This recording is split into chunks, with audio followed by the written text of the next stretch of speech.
சரிங்க நேற்று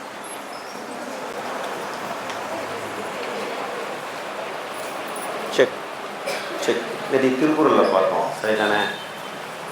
இது திருக்குறள் அதை பார்த்தீங்கன்னா குறள் எல்லாம் பார்த்து முடிச்சிட்டோம். அதுக்கு கீழே வந்து சில செய்திகள் இருக்குது பாருங்கள். புது புத்தகமாக இருந்தால் 86 பக்கம், பழைய புத்தகமாக இருந்தால் 80 பக்கம். சரிதானே? நீங்கள் பார்க்க வேண்டியது. அதில் வந்து கீழே வந்து சில தகவல்கள் கொடுத்துருக்காங்க திருக்குறள் சம்பந்தமாக. அதில் பார்த்தீங்கன்னா பால் அறம்பொருள் இன்பமும் 3ஆக பிரிக்கப்பட்டிருக்கு. அறத்துப்பால், பொருட்பால், இன்பத்துப்பால் அப்படின்னு 3ஆக பிரிக்கப்பட்டிருக்கு. அதிகாரத்துன்னு பார்த்தீங்கன்னா அறத்துப்பாலில் 38 அதிகாரம், அறத்துப்பாலில் 38 அதிகாரம், பொருள் அதிகாரத்தை பொறுத்த வரைக்கும் 70 அதிகாரம். சரிங்களா? இன்பத்துப்பாலை பொறுத்த வரைக்கும் 25 அதிகாரம். அப்போ அறத்துப்பாலில் 38, பொருளில் 70, இன்பத்துப்பாலில் 25 அதிகாரங்கள், 25. இயல் பார்த்தீங்கன்னா 4, 3, 2 அப்படின்னு வருது. 4, 3, 2 அப்படின்னு வருது. சரிங்களா? பொருட்பால் எத்தனை இயல்? என்ன கேட்டேன்? பொருட்பால் எத்தனை இயல்னு கேட்டேன். 3 இயல்கள். எத்தனை இயல்களுங்க? 3 இயல். சரிங்களா? அந்த இயல்களுடைய பெயர்களும் கொடுத்துருக்காங்க. இயல்களின் பெயர்களும். அதுதானே சில முறைலாம் எக்ஸாம்லாம் வந்துருக்குது. ஒரு குறள் கொடுத்து அது எந்த அதிகாரத்தில் இருக்குது, எந்த இயலில் இருக்குது, அது மாதிரிலாம் கேள்விலாம் கேட்டிருக்காங்க முன்னாடி. சரிங்களா? ரைட். இப்போ வந்து பாயிரவியல் இருக்குது. அறத்துப்பாலில் பார்த்தீங்கன்னா 4 இயல்கள். ஒன்று பார்த்தீங்கன்னா பாயிரவியல், ஒன்று பார்த்தீங்கன்னா பாயிரவியல். நம்ம தூங்குறோம்ல, படுத்து தூங்குறோம்ல பாய், அதுக்கு எத்தனை கார்னர் இருக்குது? 4 கார்னர். சரிதானே? அப்போ பாய்க்கு 4 மூளை அப்படின்னு வச்சுக்கோங்க. பாய்க்கு 4 இல்லையாச்சா? பாய்க்கு 4 கார்னர் இருக்குது. சரிதானே? அப்போ பாயிரவியலில் பார்த்தீங்கன்னா 4ன்னு கொடுத்தாங்கன்னா 4 அதிகாரங்கள். மொத்தம் அறத்துப்பாலில் 38 அதிகாரங்கள். அறத்துப்பாலில் எத்தனை அதிகாரங்கள்? 38 அதிகாரங்கள். சரிங்களா? அந்த 38ல் பார்த்தீங்கன்னா 4 இயல்கள் இருக்குது. அதில் பாயிரவியலில் 4 அதிகாரம். பாயிரவியல் எத்தனை அதிகாரம்? இல்லறவியலில் பார்த்தீங்கன்னா 20 அதிகாரம். இல்லறவியல் எத்தனை அதிகாரம்? 20 வயதுக்கு மேலே தான் இல்லறம் பற்றி பேசணும். 20 வயதிற்கு மேலே தான் இல்லறம் பற்றி பேசணும். 20 வயதுக்கு மேலே தான் இல்லறம் பற்றி பேசணும். 20 வயதுக்கு மேலே தான் இல்லறம் பற்றி பேசணும். எழுத ஷார்ட்கட் எழுதணும். நீங்கள் தான் 20 வயதுக்கு மேலே தான் இல்லறம் பற்றி பேசணும். அப்போ இல்லறவியல் இருக்குது. துறவரவியல் பார்த்தீங்கன்னா 13 அதிகாரம். துறவரவியல் பார்த்தீங்கன்னா எவ்வளோங்க? 13 அதிகாரம். சரிதானே? அடுத்து பார்த்தீங்கன்னா ஊழியல் இருக்குது. ஊழியல் பார்த்தீங்கன்னா 1 அதிகாரம். சரிங்களா? ஒரு ஊழி அப்படின்னு ஞாபகம் வச்சுக்கிங்க. ஒரு ஊழி, ஒரு ஊழி. இப்போ என்ன அர்த்தம்? ஊழியலை பொறுத்த வரைக்கும் 1 அதிகாரம், ஊழியலை பொறுத்த வரைக்கும் 1 அதிகாரம், ஒரு ஊழி அப்படின்னு ஞாபகம் வைத்துக் கொள்ளுங்கள். அடுத்து பார்த்தீங்கன்னா பொருட்பால் இருக்குது. பொருட்பால் பார்த்தீங்கன்னா 70 அதிகாரம். இயல்கள் வந்து 3 இயல்கள் இருக்குது. எத்தனை இயல்கள் இருக்குது? 3 இயல்கள் இருக்குது. அதில் ஒழிப்பியல்னு ஒன்று இருக்கா இல்லையா? என்ன இருக்குது? அரசியல், அமைச்சியல், ஒழிப்பியல் இருக்குது. ஒழிப்பியல் எத்தனை அதிகாரம்? 13 அதிகாரம். இல்லை துறவரவியலில் எத்தனை அதிகாரம்? 13 அதிகாரம். சரிங்களா? இதுக்கு 2க்கும் சேர்த்து ஷார்ட்கட் சொல்லுவோம். சரிங்களா? 13ஆம் வகுப்பு இருந்திருந்தால், மொத்தம் 12 வகுப்பு தானே இருக்குது. 13ஆம் வகுப்பு இருந்திருந்தால், 13ஆம் வகுப்பு இருந்தால்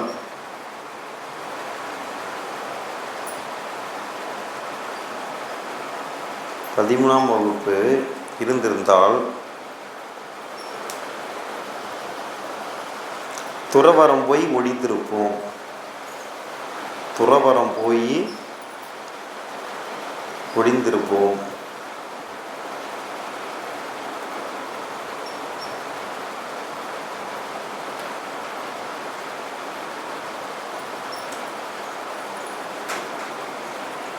பதினொன்றாம் வகுப்பு இருந்திருந்தா துறவரம் போய் ஒழிந்திருக்கும். 11ஆம் வகுப்பு இருந்திருந்தால் துறவரம் போய் ஒழிந்திருக்கும். சரிங்களா? 13ஆம் வகுப்புனா 1, 3 தெரியும் உங்களுக்கு. சரிங்களா? துறவரம்னா துறவரவியல்லையும் 13 அதிகாரம். சரிங்களா? ஒழிப்பியல்லையும் 13 அதிகாரம். சரிதானே? ரைட்டு. இப்போ பொருள்பாலில் பார்த்துங்க, பொருள்பாலில் வந்து அரசியல், அமைச்சியல், ஒழிப்பியல் இருக்குது. சரிங்களா? சரி. ஏஏஓ பொருள் சேர்க்கிறார் அப்படின்னு ஒரு ஷார்ட்கட் போடுங்க. ஏஏஓ பொருள் சேர்க்கிறார். ஏஏஓ பொருள் சேர்க்கிறார். ஏஏஓ பொருள் சேர்க்கிறார். ஏஏஓ பொருள் சேர்க்கிறார். இல்லையாச்சா? ஏஏஓனா அரசியல், அங்கவியல், ஒழிப்பியல். பொருள் சேர்க்கிறார்னா பொருள் அதிகாரம். பொருள் சேர்க்கிறாருங்க. சரி, பொருள்பால் என்ன பாலுங்க? பொருள்பால். சரி தானே? அப்போ அரசியல் உங்களுக்கு தெரியும். மக்களவை, மக்களவை, அதுக்கப்புறம் பார்த்தீங்கன்னா சட்டப்பேரவை. சரிங்களா? இரண்டிலையும் போட்டியிடுவதற்கு குறைந்தபட்சம் 25 வயது நிறைவடைந்திருக்க வேண்டும். நாடாளுமன்றம், பாராளுமன்றம், நாடாளுமன்றம்னு சொல்கிறோம். அதில் பார்த்திங்கன்னா 2 அவைகள் இருக்குது. ஒன்று மக்களவை, இன்னொன்று மாநிலங்களவை. அதுபோல் மாநிலத்தை பொறுத்த வரைக்கும் சட்ட பேரவை, சட்ட மேலவைன்னு 2 இருக்குது. சரிங்களா? மக்களவையிலையும் சரி, மாநில சட்டப்பேரவையிலையும் சரி போட்டியிட்டோம்னா எத்தனை வயது நிறைவடைந்திருக்க வேண்டும்னா 25 வயது. எத்தனை வயது நிறைவடைந்திருக்க வேண்டும்? சரிங்களா? அப்போ அரசியல், அப்போ அரசியலில் போட்டி போனால் 25 வயசு நிறைவடைஞ்சிருக்கணும் அப்படின்னு ஞாபகம் வச்சுக்கோங்க. அடுத்து பார்த்துங்க என்ன இருக்குது? அமைச்சியல். அடுத்து பார்த்திங்கன்னா என்னதுங்க? அமைச்சியல். சரிங்களா? அமைச்சரானா 32 பல்லும் தெரியும் அப்படின்னு ஷார்ட்கட் செய்யுங்க. அமைச்சரானா 32 பல்லும் தெரியும். திடீர்னு அமைச்சர் ஆக்கிறவங்கள அமைச்சரானா 32 பல்லும் தெரியும்.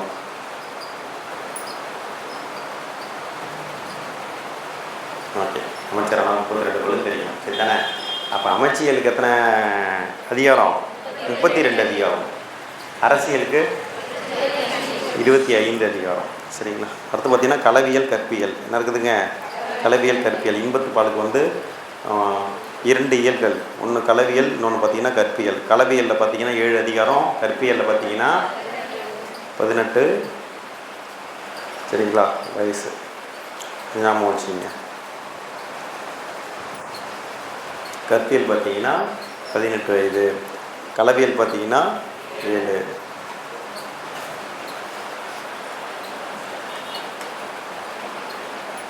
ஏழு ஜென்மமும் களவு போய் விட்டதுன்னு ஒரு ஷார்ட்கட் வச்சுக்கங்க. 7 ஜென்மமும் களவு போய் விட்டது. 7 ஜென்மமும் களவு போய்விட்டது.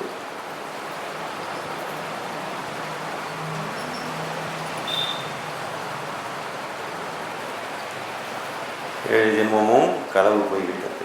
சரிதானே? கற்பியல் பார்த்திங்கன்னா 18 அதிகாரம். 18 அதிகாரம். சரிங்களா? திருக்குறள் பற்றி நூல் குறிப்புலாம் உங்களுக்கு நல்லாவே தெரியும் தானே? வேகமாக வாசிக்கிறேன். திருக்குறள் உலக பொதுமறை என்று போற்றப்படும் தமிழ் இலக்கியமாகும். இது உலக மக்கள் அனைவருக்கும் எந்த காலத்திற்கும் எவ்வகையிலும் பொருந்தும் வகையில் அமைந்தமையால் அவ்வாறு போற்றப்படுகிறது. இது 14 கீழ்க்கணக்கு நூல்கள் ஒன்றாக கருதப்படும். சரிதானே? வாழ்வியல் நூல் கொடுத்துருக்காங்க. 8 தொகையும் 10 பாட்டும் பார்த்திங்கன்னா 14 மேல் கணக்கு நூல்கள். 14 மேல் கணக்கு நூல்கள். இது வந்து 14 கீழ்கணக்கு நூல். 14 மொத்தம் 18 நூல் இருக்குது. அது 1 1330 குறள்பாக்களால் ஆனது. 133 அதிகாரம். 133 அதிகாரங்கள். அதிகாரத்துக்கு 10 குறள் அப்படின்னு சொல்லி 1330 குறள். சரிதானே? What is the next one? உலக பொதுமறை, பொய்யாமொழி, வாயுரை வாழ்த்து, முப்பால், உத்தரவேதம், தெய்வ நூல் என பல பெயர்களாலும் திருக்குறள் அழைக்கப்படுகிறது. ஒரு முறை வாசிங்க. உலக பொதுமறை, பொய்யாமொழி, வாயுரை வாழ்த்து, முப்பால், உத்திரவேதம், தெய்வ நூல். எக்ஸாமில் கேட்டிருக்காங்க. உத்தரவேதம்னு அழைக்கப்படுவது எது? அது வேலை கேட்டிருக்காங்க. வாயுரை வாழ்த்துன்னு அழைக்கப்படுவது எது? இது போலாம் எக்ஸாமில் கேட்டிருக்காங்க. பார்த்து வச்சுக்கோங்க. சரிதானே? அடுத்து பாருங்கள். இப்பாடல்கள் அனைத்தும் குறள் வெண்பா என்னும் பாவையால் ஆனவை. என்ன பா வகை? குரல் வெண்பா. என்னதுங்க? குரல் வெண்பா. சரி தானே? ரைட்டு. பாவின் வகையை தன் பெயராக கொண்டு உயர்வு விகுதியாக திரு என்னும் அடைமொழியுடன் திருக்குறள் என்று அழைக்கப்படுகிறது. 7 சீர்களில் வாழ்வியல் நெறிகளை பேசும் இந்நூல் உலக மொழிகள் பலவற்றிலும் மொழிபெயர்க்கப்பட்டுள்ளது. பழைய புத்தகத்தில் 107 மொழி அப்படின்னு சொல்லியிருக்காங்க. சரிதானே? அதுக்கப்புறம் நியூஸ் பேப்பரில் ஒரு மொழி கொடுத்துருந்தாங்க. மொத்தம் 108 மொழி நமக்கு தெரிஞ்ச வரைக்கும். எக்ஸாமில் 107ன்னு கேட்டாங்கன்னா 107ன்னு கொடுத்துடலாம் ஆன்சரு. அதான் புக்கில் இருக்குது. திருக்குறளுக்கு 10 பேருடைய உரை இருப்பதாக பழம்பாடல் ஒன்று கூறுகிறது. அவர்கள் பரிமேலழகர், மணக்குடவர், காளிங்கர், பரிபெருமாள், தருமர், தாமத்தர், நிச்ச, திருமலையார், மல்லர் ஆகியோர். நாளது வரையிலும் பலர் உரை எழுதும் சிறப்பும் பெற்றது இந்நூல். திருக்குறளின் சிறப்பினை விளக்க புலவர் பல பாடிய பாடல்களின் தொகுப்பே திருவள்ளுவர் மாலை. சரிங்களா? எத்தனை புலவர்கள்? 53 புலவர்கள். 53 புலவர்கள். சரிங்களா? 55 பாடல்கள். எத்தனை பாடல்கள்? 55 பாடல்கள். 53 புலவர்கள் பாடிய 55 பாடல்களை கொண்டது திருவள்ளுவர் மாலை. திருவள்ளுவர் மாலை. சரிங்களா? முதல் உரை யாருடையது?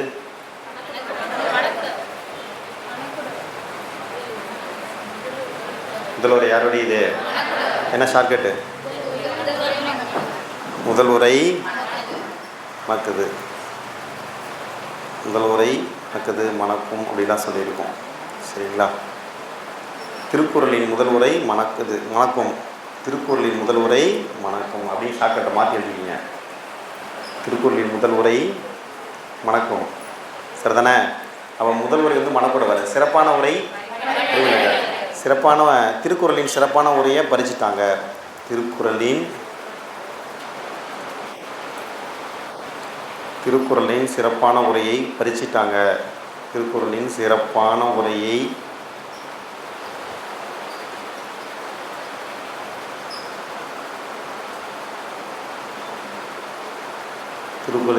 உரையை என்ன பண்ணிட்டாங்க?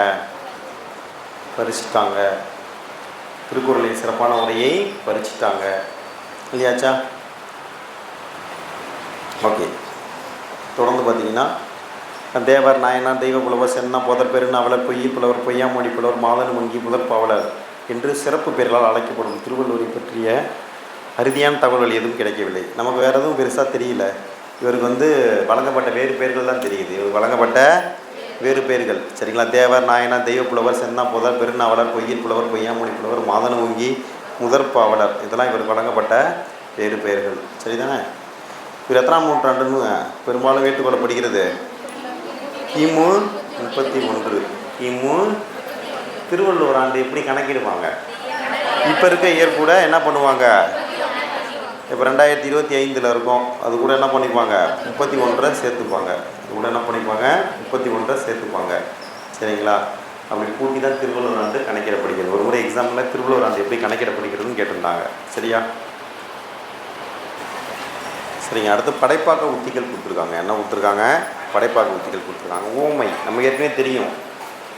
ஒரு ஊமையோட எதையும் சொன்னால் எளிதில் புரியும். சரிங்களா?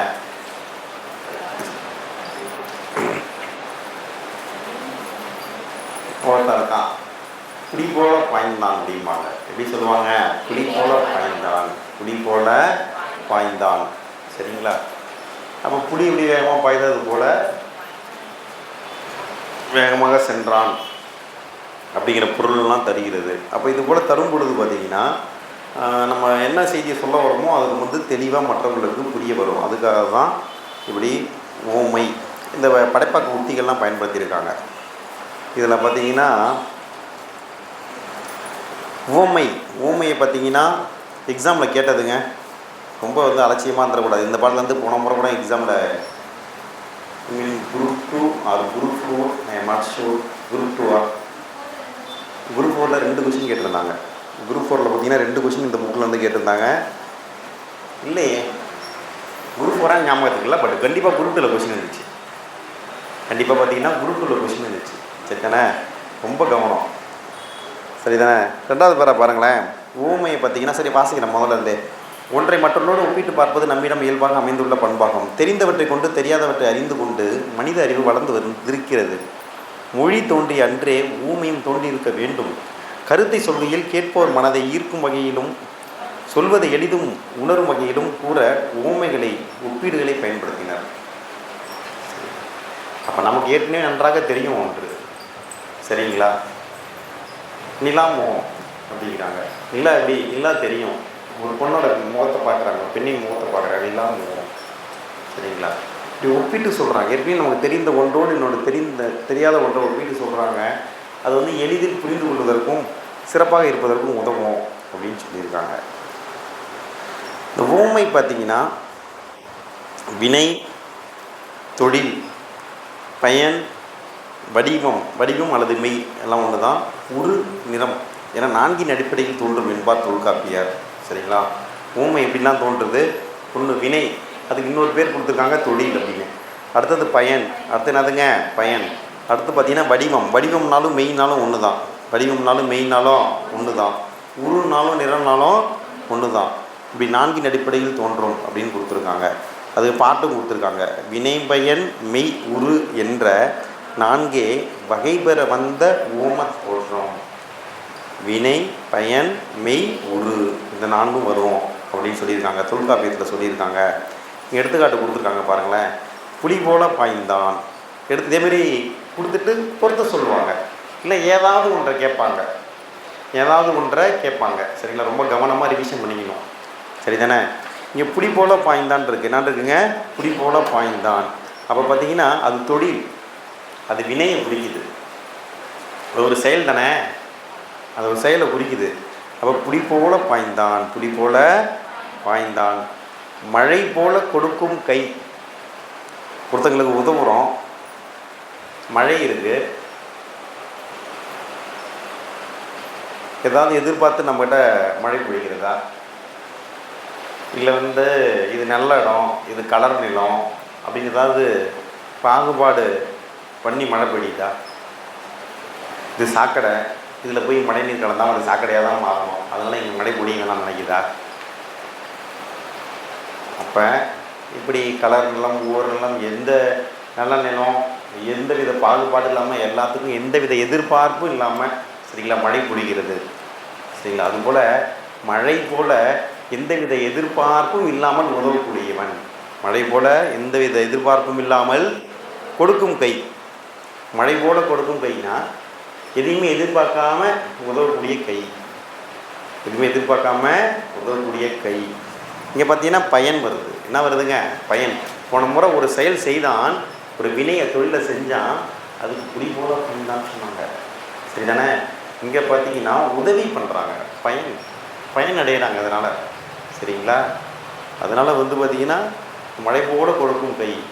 அப்போ நம்ம பயன் அடையிறோம், அப்போ அந்த பயனை பிடிக்குது அப்படின்னு சொல்லியிருக்காங்க. அடுத்தது துடி போலும் இடை. இடைனா இடுப்பு, துடினா படகு. என்னதுங்க? துடினா என்னதுங்க? படகு. ஒருத்தனுடைய இடுப்பு எப்படி இருக்கான்? துடி போல இருக்கா. துடினா படகு மாதிரி இருக்கான். எப்படி இருக்குதுன்னா படகு மாதிரி. இது ஷேப்பை பற்றி பேசுது. எதை பற்றி பேசுது? சரிங்களா? வடிவம், மெய். நீங்கள் ஏதோ ஒரு பாட்டு வச்சுருந்தீங்களே, என்ன பாட்டுங்க? ஓகே, அது இந்த இடத்துல மேட்ச் ஆகாதாட்டுக்கு. சரி, பரவாயில்ல. துடி போலும் இடை, சரிங்களா? இது பார்த்தீங்கன்னா ஷேப்பை பற்றி பேசுது. அதனால வடிவம்னாலும் மெயினாலும் ஒன்று தானே. மெயின் உடல் இருக்குது, அதை தான் வடிவம்னு சொல்கிறோம். சரி, அடுத்து தளிர் போலும் மேனி. சரிங்களா? இங்கே உரு அப்படின்றதும் கொடுத்துருக்காங்க. போன தடவை ஷேப்பை பற்றி பேசணும், சரிங்களா?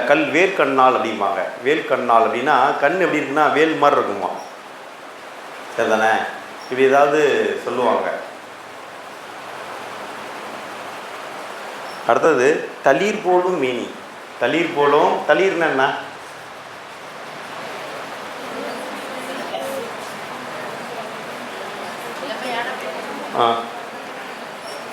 எதோட இளமையை குறிக்குது?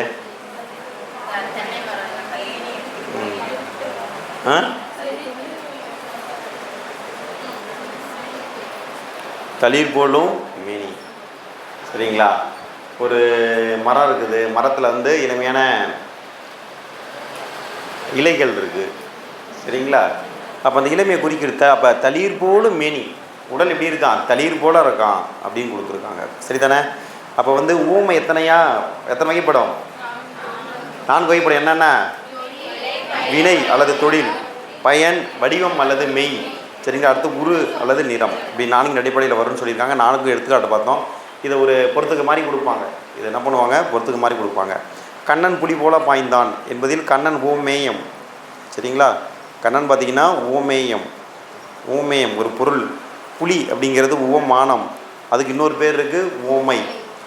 ஓமானம்னாலும் ஓமைனாலும் ஒன்று தான். சரிங்களா? ஓமானனாலும் ஊமைனாலும் ஒன்று தான். ஒரு ஷார்ட்கட் வேணால் போட்டுக்குங்க.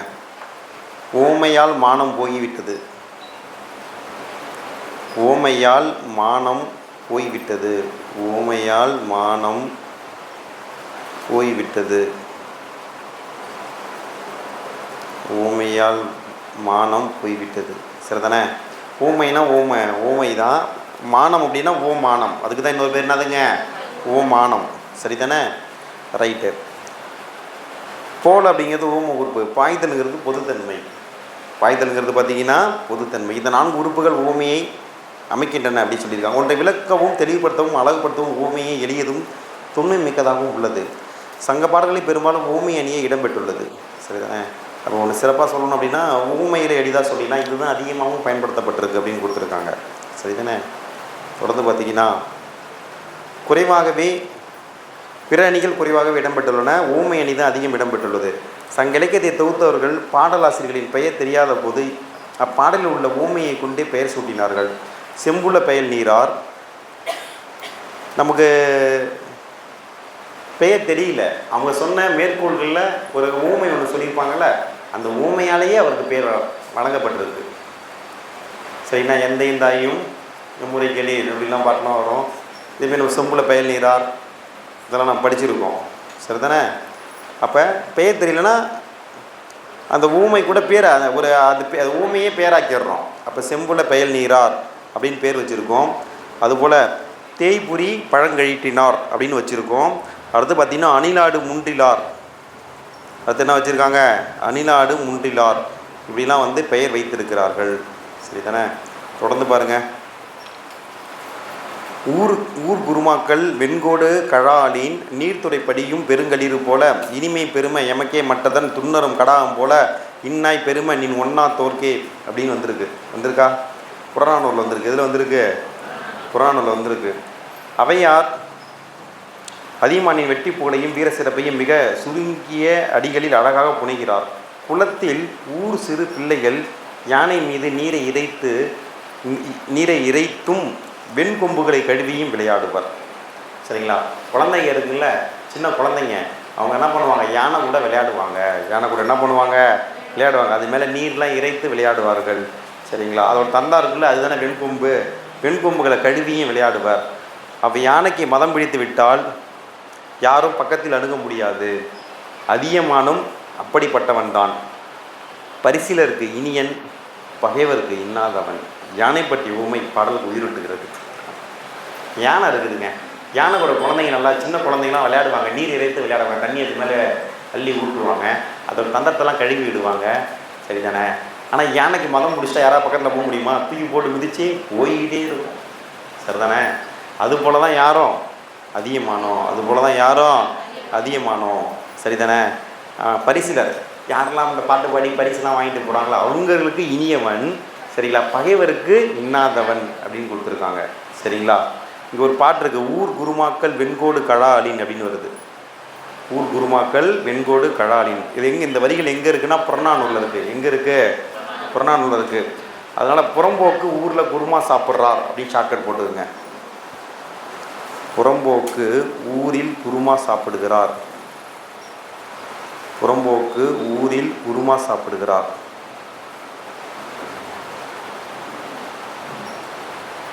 புறம்போக்கு ஊரில் குருமா சாப்பிடுகிறார். ஓகே, சாப்பிடுகிறாருன்னா எதுவும் பொருள் கிடையாது. புறம்போக்குனா புறநானூறு, ஊரில் குருமானா ஊர் குருமாக்கள்னு அர்த்தம். சரிதானே? இல்லையாச்சா? அடுத்து பாருங்க. கண்ணீரை நீ துடைத்த போது நட்சத்திரங்கள் துடைக்கப்பட்ட வானம் போல உன் முகம் இருண்டு போயிருந்தது. சரிங்களா? அழுதுட்டு கண்ணீர்லாம் துடைக்கிறாங்க. கண்ணீரை துடைச்சதுக்கப்புறம் எப்படி இருக்குதான்? சரிங்களா? கண்ணீரை நீ துடைத்த போது நட்சத்திரங்கள் துடைக்கப்பட்ட வானம் போல உன் முகம் இருண்டு போயிருந்தது என்னும் புது கவிதை அடிகளிலும் ஊமை அமைந்துள்ளதை காணலாம். சங்க இலக்கியத்துலேயும் ஊமை இருக்குது, இப்போ இருக்கிறதுலையும் ஊமை இருக்குது, இப்படி வந்துக்கிட்டே தான் இருக்குன்னு சொல்லியிருக்காங்க. வினை ஊமை. அவர்கள் மூளையில் விதையை போல தூவப்பட வேண்டிய அறிவு ஆணியை போல அறையப்படுகின்றது. சரிங்களா? ஊமைனா இதுதான், சரிதானே? திருக்குறள்லாம் இதுதான் அப்படின்னு நம்ம என்ன பண்ணோம்? சரிங்களா? விதை போல தூவணும். ஆனால் நம்ம என்ன சொல்கிறோம்? அது திரும்ப சொல்லுங்கள், அந்த ஷாக்கெட் எழுதுங்க, இத்தனை தடவை பிடிங்க அப்படின்னு சொல்லிகிட்டு இருக்கோம். சரிதானே? அப்போ அவர்கள் மூளையில் விதையை போல தூவப்பட வேண்டிய அறிவு ஆணியை போல அறையப்படுகிறது. இது என்ன ஊமை? வினை ஊமை. என்ன ஊமைங்க? எக்ஸாம் இதை தான் கேட்பாங்க. கீழே இருக்க எடுத்துக்காட்டு கொடுத்துருவாங்க. அவர்கள் மூளையில் அப்படின்னு விதையை போல தூவப்பட வேண்டிய அப்படின்னு கொடுத்துருவாங்க. கொடுத்துட்டு அது எவ்வகை ஊமைன்னு கேட்பாங்க. என்ன கேட்பாங்க? எவ்வகை ஊமைன்னு கேட்பாங்க. எவ்வகை ஊமைன்னு கேட்பாங்க. எவ்வகை ஊமைனா வினை ஊமை. சரிங்களா? மூளை வினையாயிடுச்சு அப்படின்னு ஒரு ஷார்ட்கட் போடுங்க. மூளை வினையாயிடுச்சு. மூளை வினையாயிடுச்சு.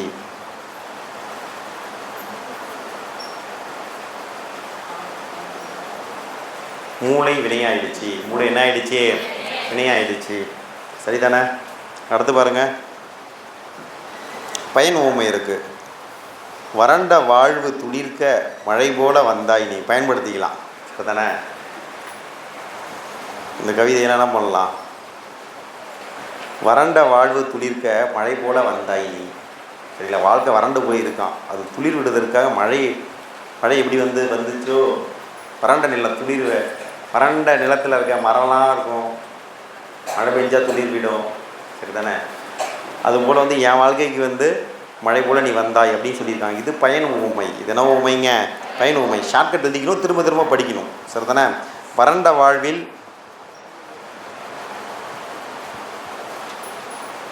வறண்ட வாழ்வின் பயன் நீ அப்படின்னு போட்டுக்குங்க. வறண்ட வாழ்வின்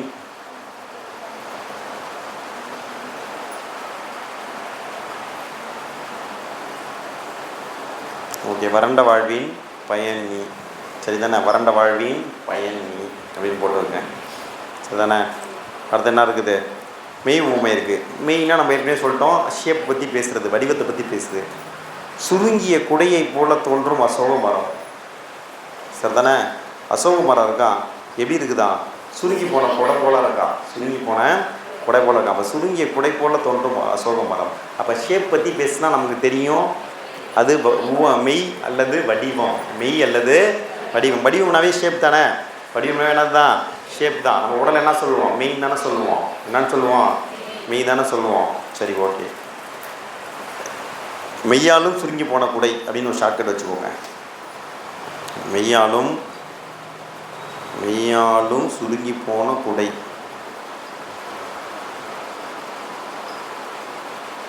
மெய்யாலும் சுருங்கி போன குடை.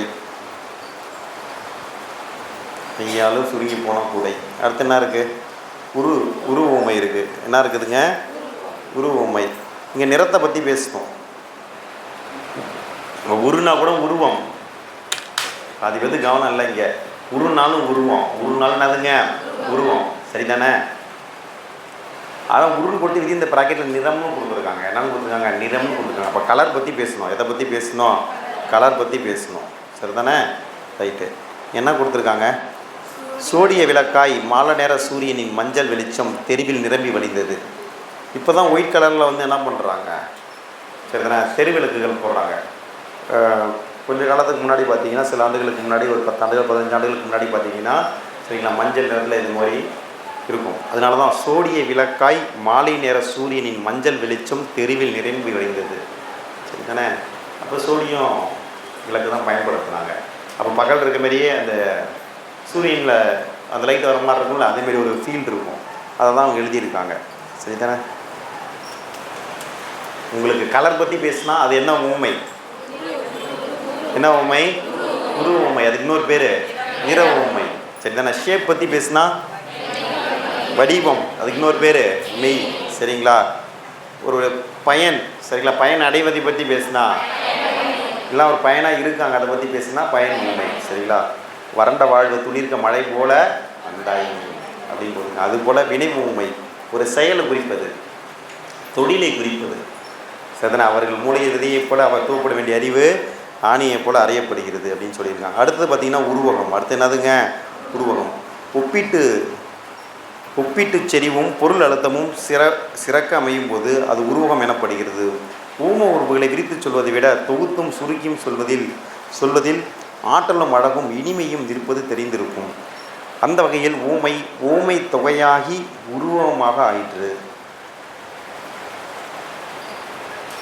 இப்போ புலி போல பாய்ந்தான். அப்போ பார்த்தீங்கன்னா அந்த போல அப்படிங்கிறதெல்லாம் பார்த்தீங்கன்னா ஊம உறுப்பு. அது என்னதுங்க? ஊம உறுப்பு. தொகைனா தொக்கி வருவது. தொகைன்னா என்னதுங்க? தொக்கி வருவது. சரிங்களா? மலர்பாதம் அப்படின்னு சொல்கிறோம். நான் சொல்கிறோம் மலர்பாதம் அப்படின்னா மலர் போன்ற பாதம்னு பொருள். என்னன்னு பொருளுங்க? மலர் போன்ற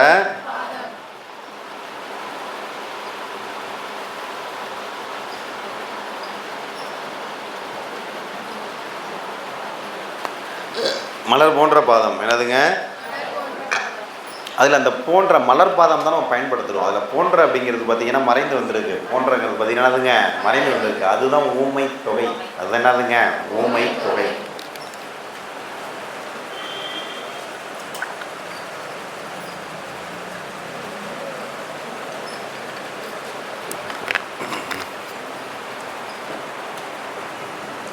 சரியாங்க? அதுதான் ஊமை தொகை. ஆனால் வேறுபாடே இல்லாத அளவுக்கு உருவகப்படுத்துகிறாங்க. முன்னாடி மலர் பாதம்னு சொன்னாங்க, இப்போ பாத மலர்னு சொல்கிறாங்க. அடுத்து என்ன சொல்கிறாங்க? பாத மலர்னு சொல்கிறாங்க. அப்போ உறுப்பு முதல்ல உருவம்னு போட்டுங்கன்னு சொல்லிடுங்க. சரி தானே? உறுப்பு முதல்ல அதுங்க உருவம். பாதம்ங்கிறது உறுப்பு தானே? அப்படி வந்துச்சுன்னா நீங்கள் உருவம்னு போட்டுக்கோங்க. சரி தானே? இப்படி ஊமை தொகையாக மாறி உருவமாக மாறிடுது. அது நமக்கு தெரியும். ஊமையும் ஊமைக்கப்பட்ட பொருளையும் வேறுபடுத்தாமல் இரண்டும் ஒன்றே என கூறுவது உருவகம். முன்னாடி பார்த்தீங்கன்னா அது போல அப்படின்னு சொல்கிறாங்க. சரிங்களா? மலர் போன்ற பாதம், அது மாதிரின்னு சொல்கிறாங்க. மலர் போலன்னு சொல்கிறாங்க. இங்கே அடுத்து என்ன சொல்ல போகிறாங்கன்னா வித்தியாசமே இருக்காது. ஒரு பாதமே மலர் தான். பாதமே என்ன தான்? மலர் தான் அப்படின்னு சொல்கிறாங்க. உருவத்தொடரில் உவமேயம்னா ஊமிக்கப்படும் பொருள் முன்னும். எதை ஊமிக்க போகிறோம்? பாதத்தை தான் ஊமிக்க போகிறோங்க. இப்போ உதாரணத்துக்கு பாதமலர் அப்படிங்கிற அதை எடுத்துக்கிட்டோம். பாதமலர் எடுத்துக்கிட்டோம் அப்படின்னா சரிங்களா, இங்கே பாதத்தை தான் நம்ம என்ன பண்ண போகிறோம்? சரிங்களா, ஊமிக்க போகிறோம்.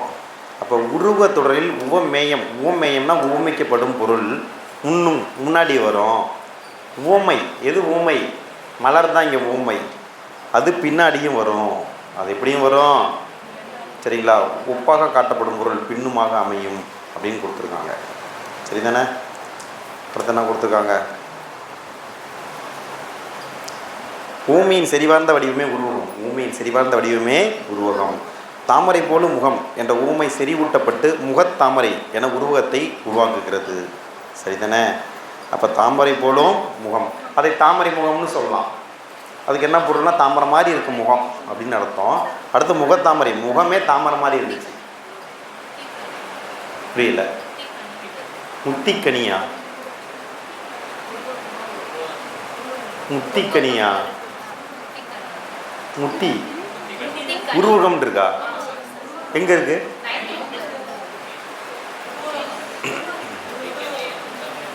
ஏன்?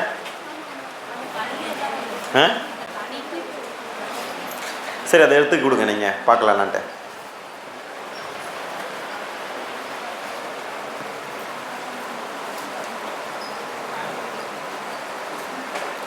முத்திக்கனி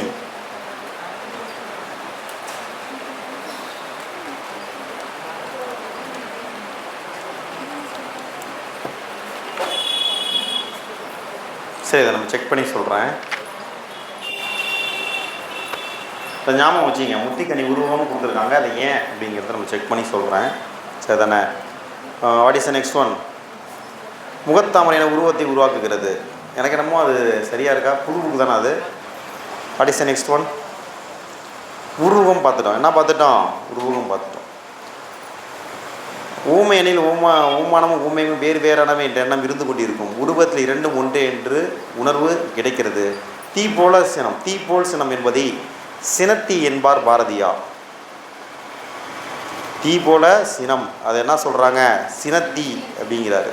சில கோபம் வந்து எப்படி, அது வந்து ஒரு நெருப்பு மாதிரி, சில கோபமே நெருப்பு தான் அப்படிங்கிறாரு. சினத்தி அப்படின்னா பாடல் முழுவதும் உருவமாக அமைவதும் உண்டு. ஒரு பாடலே என்ன பண்ணுவார்? முழுவதும் உருவமாக வந்துடும். அதுபோலாம் சொல்லியிருக்காரு. சுட்டும் விழி சுடர்தான் கண்ணம்மா சூரிய சந்திரரோ அப்படிலாம் வந்திருக்கு. சரி தானே? இதெல்லாம் படிச்சுட்டு நம்ம பாடலாசிரியர்லாம் பாட்டெல்லாம் படிப்பாங்க. இதெல்லாம் படிப்பாங்க, படிச்சுட்டு அப்படியே பாட்டில் பயன்படுத்திடுவாங்க. சுட்டும் விழி சுடரேன்னு ஒரு பாட்டு வரும்ல, சுட்டும் விழி சுடரே எல்லாம் வரும்ல, அதெல்லாம் என்ன தான் இங்கேருந்து எடுத்தாலப்பட்டது தான். அடுத்த பாட்டு பாருங்கள், சூரிய சந்திரரோ இருக்கா, சூரியனோ சந்திரனோ யார் இவனோ சட்டுன்னு சொல்லு இப்படிலாம் வருதா? எல்லாமே நீங்கள் பார்த்தீங்கன்னா இங்கே இருக்கும். அதோட இம்பேக்டை தான் எடுத்து எழுதுவாங்க. அணிலாடு முன்றில்னு வந்து ஒரு புக்கு இருக்குது. யார் எழுதுனது? நான் முத்துக்குமார் எழுதியிருக்காரு. இப்போ கொஞ்ச நேரத்துக்கு முன்னாடி ஒரு எடுத்துக்காட்டு, ஒருத்தர் பேர் பார்த்தோம், ஊமையின் பெயரால் பெயர் பார்த்தோம். அந்த அவருடைய பெயர் பார்த்தீங்கன்னா அணிலாடு முண்டிலார். அணிலாடு முண்டிலார். அப்போ அணிலாடு முன்றில்னு பேர் வச்சுருக்காரு. அணிலாடும் முண்டில்னு பேர் வச்சுருக்காரு. நான் முத்துக்குமார். இந்த ரெண்டு வார்த்தை எழுதுறது அவரும் முத்துக்குமார் தான்.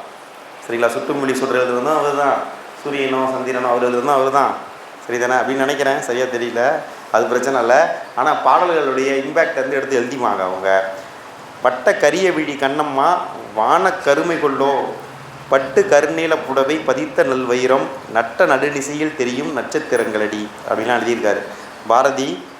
கண்ணம்மா என் காதலி, சரிங்களா, அப்படிங்கிற கவிதைகளில் இதெல்லாம் இடம்பெற்றிருக்கு.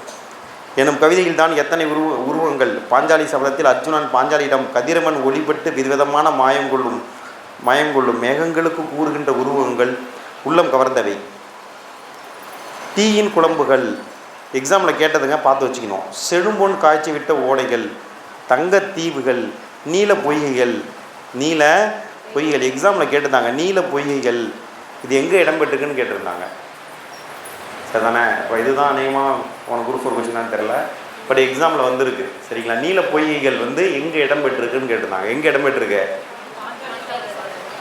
எங்கங்க? பாஞ்சாலி சபதத்தில். பாஞ்சாலி சபதத்தின் ஆசிரியரும் பாரதியார் தான். பாஞ்சாலி சபதத்தின் ஆசிரியரும் யார் தான்? பாரதியார் தான். பாஞ்சாலி சபதத்தின் ஆசிரியரும் பாரதியார் தான். சரிங்களா? அவர் எப்படி கையாண்டுக்கார் பாருங்க, நிறைய உருவம் பார்க்குறோங்க.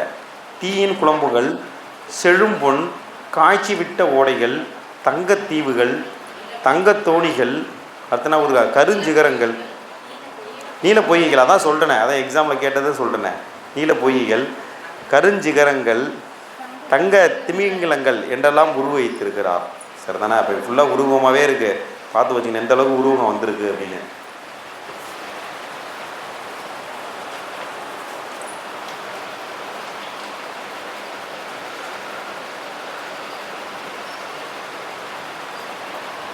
ஓகே, அடுத்து என்ன இருக்குது?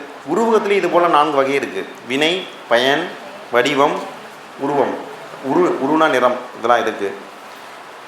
என்ன வலை பின்னும் மூளை சிலந்தி. என்ன வலை சிலந்தி என்ன பண்ணும்? வலை பின்னும்ல, அதுபோல் எண்ணத்தால். சரிங்களா? என்ன வலை, நம்ம சிந்தனைலாம் ஓடிக்கிட்டே இருக்கும்ல, அதான் என்ன வலை பின்னும் மூளை சிலந்தி. என்ன வலை பின்னும் மூளை சிலந்தி.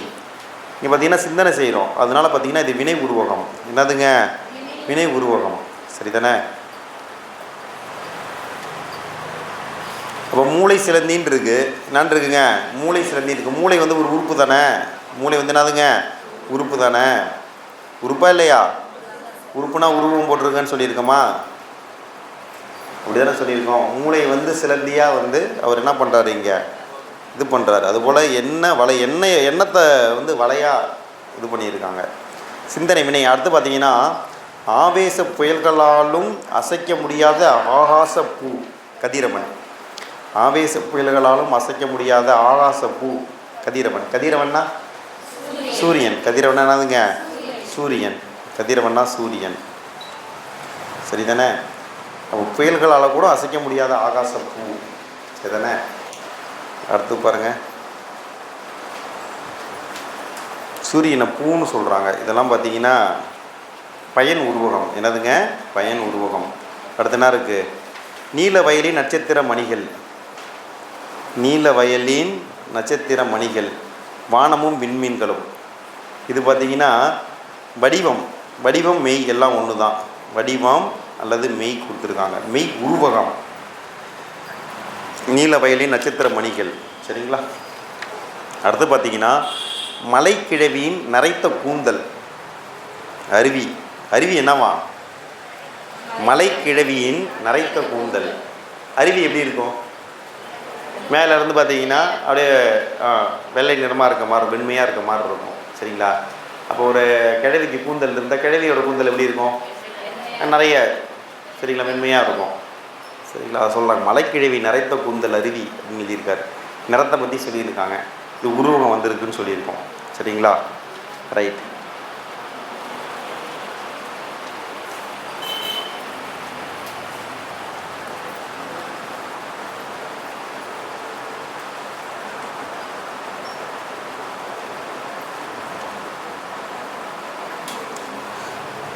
அப்படியே கொஞ்சம் பார்த்து வச்சுக்கிங்க. சரிங்களா? ரிவிஷன் பண்ணலாமா? ஒரு நிமிஷம். சரிங்களா? ஏன்னா எண்ணவளை பின்னும் மூளை சிறந்தின்னு இருக்குது. அது வினை உருவகம். என்ன உருவகங்க? வினை உருவகம். சரிங்களா? ஏங்க ஆனால் ஒரு நல்லா ஞாபகம் வச்சுக்கலாம். போன இதுக்கும் போன தடவையே மூளை வினையாகிடுச்சின்னு சொன்னோம். மூளை என்ன ஆகிடுச்சு? வினையாகிடுச்சின்னு சொன்னோம். அவர்களிடையில் விதையை போல தூவப்பட வேண்டிய அறிவு ஆணியை போல அறியப்படுகிறதுன்னு இருக்குது. மூளை வினையாகிடுச்சின்னு ஷார்ட்கட் சொன்னோம்ல. இந்த இதுலேயும் மூளைன்னு வார்த்தை வருதா இல்லையா? மூளை சிலந்தி. அங்கே வந்து கவிதை உங்களெல்லாம் ஃபுல்லாக தெரிஞ்சால் அவர்கள் மூளையில் விதையை போல தூவப்பட வேண்டிய அறிவு ஆணியை போல அறியப்படுகிறது. அப்போ அங்கே போல வருது. போல வந்தால் ஊமை. போல வந்தால் என்னதுங்க? ஊமை. சரிதானே? இங்கே பார்த்தீங்கன்னா அங்கே போலெல்லாம் வரல. இல்லைன்னா வரல, போலெல்லாம் வரல. அப்போ மூளை வினையாயிடுச்சு அப்படின்னு ஞாபகம் வச்சுருந்தாலே நீங்கள் என்ன பண்ணிக்கலாம்? நீங்கள் ரெண்டுக்குமே வந்து வினை உருவம் வினை ஊமை அப்படின்னு ஞாபகம் வச்சுக்கலாம். அங்கே போலங்கிற வார்த்தை வந்தால் என்ன போட்டுடணும்? ஊமை போட்டுடணும். சரிதானே? அப்போ மூளை வினையாயிடுச்சு, இதுக்கும் நீங்கள் ஷார்ட்கட்டாக வச்சுக்கலாம். மூளை வினையாயிடுச்சு நீங்கள் என்ன பண்ணிக்கலாம்? இதுக்கும் ஷார்ட்கட் வச்சுக்கலாம். அடுத்து பார்த்தீங்கன்னா வேறு என்ன இருக்குது? ஆவேச புயல்களாலும் அசைக்க முடியாத ஆகாசப்பூ கதிரவன். ஆகாசப்பூ கதிரவன் அப்படின்னு கொடுத்துருக்காங்க.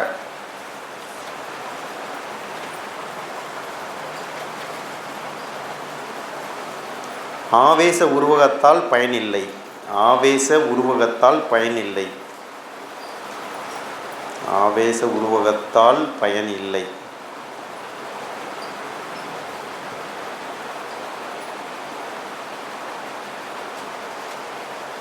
வச்சுக்கோங்க. ஆவேச உருவகத்தால் பயனில்லை. அப்போ ஆகாசப்பூ அப்படிங்கிறது என்னதுங்க? உருவகம். பயன் உருவகம். என்ன உருவகம்? பயன் உருவகம். அதனால கவனமாக இருக்கணும். நம்ம நல்லா தெரிகிற மாதிரி இருக்கும். ஷார்ட்கட் வச்சுக்கணும். அதனால தான் இப்போ ஷார்ட்கட் வச்சுட்டோம். மூளை வினையாடுச்சு. ஷார்ட்கட்டை திரும்ப திரும்ப சொல்லி பார்ப்போம். இல்லைனா என்ன பண்ண முடியாது? கரெக்டாக ஆன்சர் பண்ண முடியாது. What is the next one? நீல வயலின் நட்சத்திர மணிகள் வானமும் விண்மீன்களும். சரிங்களா? வானம் வந்து வயலாம். வானம் வந்து என்னதான்? வயலாம். சரிங்களா? நீல வயலின் நட்சத்திர மணிகள். விண்மீன் வந்து அதில் வந்து மணிகள். அதில் வந்து நெல்மணிகள்லாம் சொல்கிறோம்ல, அதுபோல் நட்சத்திர மணிகள்னு சொல்லியிருக்காரு. என்னன்னு சொல்லியிருக்காரு? நட்சத்திர மணிகள்னு சொல்லியிருக்காரு. சரிதானே?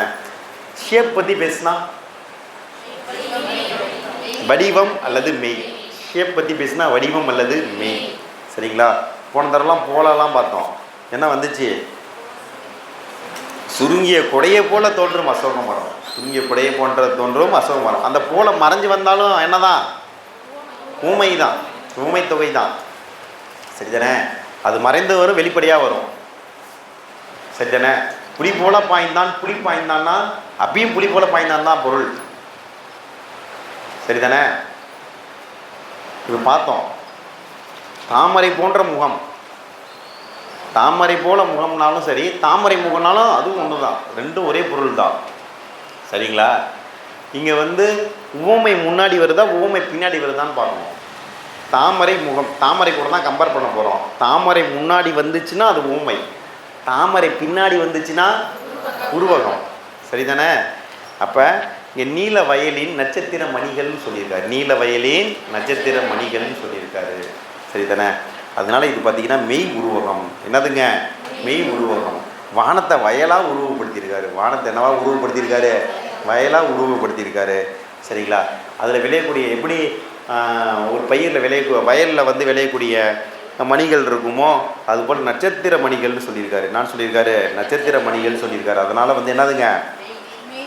சரிங்களா? மெய்யான நட்சத்திரம் போட்டுங்க. உருவகத்தின் மெய்யான நட்சத்திரம்,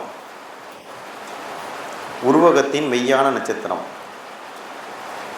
உருவகத்தின் மெய்யான நட்சத்திரம், உருவகத்தின் மெய்யான நட்சத்திரம்.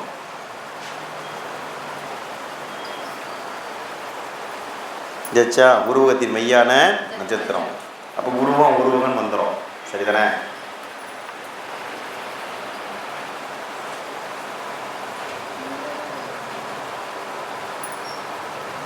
இன்னொரு ஷார்ட்கட் கூட எழுதுங்க. அந்த ஏற்கனவே மூளை சிலந்தின்னு அங்கேயே சொல்லிட்டேன், இருந்தாலும் எழுதிக்கிங்க நீங்கள், குழப்பம் அப்போ தான் வராது.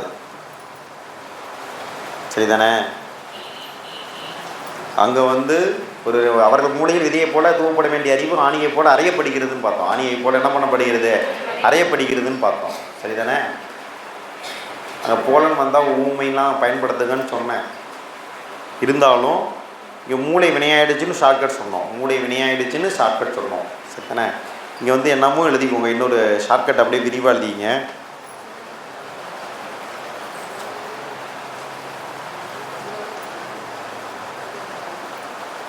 மூளை சிலந்தியின்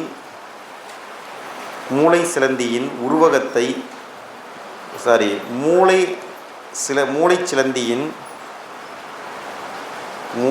சிலந்தியின் வினையை உருவகப்படுத்தினேன்.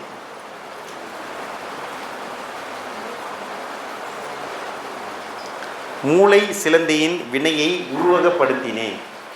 மூளை சிலந்தியின் வினையை உருவகப்படுத்தினேன். மூளை சிலந்தியின் வினையை உருவகப்படுத்தினேன். மூளை சிலந்தியின் வினையை உருவகப்படுத்தினேன். சரிதானா? ரைட். அடுத்து பார்த்தீங்கன்னா மழைக்கிழவியின் நரைத்த கூந்தல். மலைக்கிழவியின் மலையை கிழவியாக என்ன பண்ணியிருக்காரு? சரிங்களா? உருவப்படுத்தியிருக்காரு. நரைத்த கூந்தல். சரிதானே? இங்கே இதில் பார்த்தீங்கன்னா எது கூட ஒப்பிட போகிறாரு? கிழவி கூட தான் ஒப்பிட போகிறாரு. அந்த ஊமை பின்னாடி வருது. ஊமை எங்கே வருது? பின்னாடி வருது. அதனால் அது உருவகம். அதெல்லாம் என்னதுங்க? உருவகம். சரிங்களா? இங்கே நிறத்தை பற்றி பேசுது. நரைத்த கூந்தல். என்னதுங்க? நரைத்த கூந்தல். அதனால இது என்னது? நிற உருவகம். நிற உருவகம். அது உருவகம்னு இன்னொரு பேர் இருக்குது. சரிங்களா? உருன்னு ஒரு பேர், நிறம்னு ஒரு பேர், 2 பேர் இருக்குது. சரிதானே? பார்த்து வச்சுக்கணும், எக்ஸாம்பிள் எதை வேணாலும் கேட்கலாம். ஓகேவா? அடுத்த ஷார்ட்கட் எழுதுங்க. மலைக்கிழவியின் நிறத்தை உருவகப்படுத்தினேன். மலைக்கிழவியின் நிறத்தை உருவகப்படுத்தினேன். மலைக்கிழவியின் நிறத்தை உருவகப்படுத்தினேன். மலைக்கிழவியின் நிறத்தை என்ன பண்ணேன்? உருவகப்படுத்தினேன். சரிதானங்க? அடுத்து பார்த்தீங்கன்னா உள்ளுரை ஊமை இருக்குது. என்ன இருக்குதுங்க? உள்ளுரை ஊமை. இல்லையாச்சா? போன முறை ஷார்ட்கட் சொன்னோமா? நீலவயல் நட்சத்திர மணிகளுக்கு என்ன சொன்னேன்?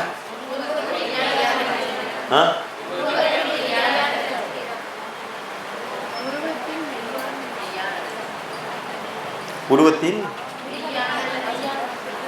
ஓகே.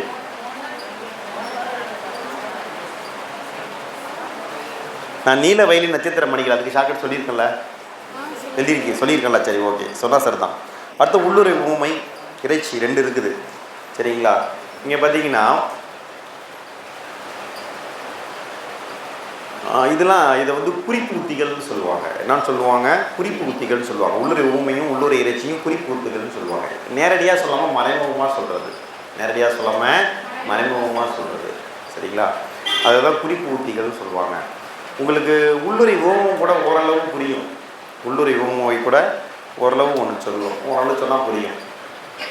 இப்போ ஒருத்தர் இருக்கார், அவர் வந்து வைரம் மூன்றவர். அன்பரசன் இருக்கார், அவர் வைரம் மூன்றவர். அவர் வைரம் மூன்றவர் அப்படின்னா அப்போ வைரம் போல விலை மதிக்க முடியாதவர், வைரம் போல உறுதியானவர். வைரத்தை எதால் தான் இருக்க முடியும்? வைரத்தால் தான் இருக்க முடியும். சரிங்களா? வைரம் போல பளபளப்பானவர். சரிங்களா? வைரம் போல கிடைப்பதற்கு அரியவர். இப்படி பல பொருள் வந்து அதில் புரிந்துருக்குது. இதுதான் உள்ளுரை ஊமை. இதெல்லாம் என்னதுங்க? உள்ளுரை ஊமை. சரிங்களா? இப்போ ஒன்றை சொல்வதற்கு அதற்கிணையான வேறு ஒன்றை சொல்லி வந்து புரிய வைப்பாங்க. இப்போ ஒரு குளிர்காலம், இப்போ இன்றைக்கெலாம் வந்துடுச்சு. பெரும்பாலும் விருந்தினர் வீட்டுக்கு, உறவினர் வீட்டுக்கு போகிறதுல தான் போனாமல் நம்ம தங்குறதில்ல. சரிங்களா? இது மேலே ஒரு உறவினர் வீட்டுக்கு ஒன்று போயிருக்காரு. அவங்க அப்போ வந்து அதில் திண்ணைன்னு ஒன்று இருக்கும். சரிங்களா? அப்போ திண்ணையெல்லாம் படுத்துப்பாங்க. சரிதானே? வந்தாங்கன்னா கெஸ்ட்டு வீட்டில் போய்ட்டு திண்ணையெல்லாம் படுத்துப்பாங்க. இல்லை வழிப்போக்கன்னு கூட திண்ணையில் படுத்துப்பாங்க. வழிப்போக்கனாலே அது வழியில் போகிறவங்க அவங்க என்ன பண்ணுவாங்க? வேறு ஊருக்கு போகணும். ஆனால் என்ன பண்ணுவாங்க? அன்று இரவு தங்குவதற்காக என்ன பண்ணுவோம்? அதுக்காக தான் திண்ணையெல்லாம் அமைக்கப்பட்டது. சரிங்களா? யார் வேணால் வரலாம், உட்காரலாம், போகலாம். சரிதானே? அப்போ நல்லா ஒரு குளிர்காலம், ஒரு டிசம்பர் மாதம்னு வச்சுப்போம். சரிதானே? அப்போ அந்த தெருவில் ஒரு நாய் போகுது. உடனே இவர் சொல்கிறார், இந்த நாய்க்கு ரொம்ப குளிர் தான் இருக்குது அப்படின்னு நடிக்கிட்டு போகுது. அப்படின்னா எனக்கும் குளிருது, எனக்கு போர்வை கொடுங்க, எனக்கு போர்வை கொடுங்க நேராக கேட்க முடியாது. ஏன்னா விருந்தினர் வீட்டுக்கு போயிருக்கோம், ஒரு தயக்கம் இருக்கும். இல்லை ஏதோ ஒரு வழிபோக்கான், அவர் வந்து நேராக எனக்கு போய் அங்கே தங்க விட்டதே பெருசு. சரிதானே? அதில் போர்வை வேறையா அப்படி கேட்போமா, கேட்க மாட்டோமா? எல்லாத்துக்கும் ஒரு தயக்கம் இருக்கும். எப்போதும் நம்ம கேட்டு பெறுவதற்கு நமக்கு தயக்கம் இருக்கும். ஏதாவது நமக்கு ஒன்று தேவைன்னு வச்சிங்களேன், நம்ம கேட்கும்போது எப்படா கேட்கறது அப்படின்னு நமக்கு பெரும்பாலும் தயக்கம் இருக்கும். சரிதானே? ஏன்னா என் பர்ஸை தரேன், அதில் 20 ரூபா கூட இல்லை காசு.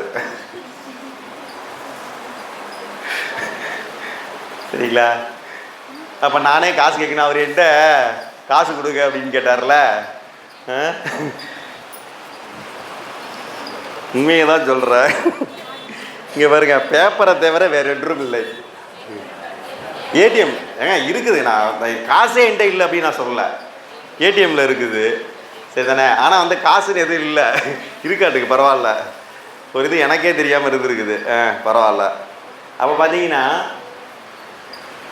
கேட்குறதுக்கு காசு கேட்கணும் அப்போ தயக்கமாக இருக்கும் தானே, பொதுவாக இருக்கும் தானே. அப்போ இது நேரடியாக சொல்ல முடியாது தானே. அப்போ அதெல்லாம் இன்டெரக்டாக சொல்கிறாரு. சரிங்களா? அந்த நாய்க்கு குளிர மாட்டேங்குது அப்படின்னா என்ன அர்த்தம்?